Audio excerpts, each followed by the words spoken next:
Всем привет! Сегодня снова выбрались на рыбалку на то же озеро, где были в прошлый раз.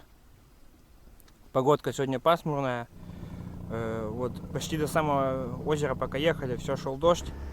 С утра и ночью вообще капитальный ливень поливал. Сейчас пасмурно, но обещали к вечеру, что погода будет нормальная, все распогодится. Ветра практически нету, такой легкий бриз. Насчет клёва пока ничего не знаем. Ну, скоро все будет наглядно видно.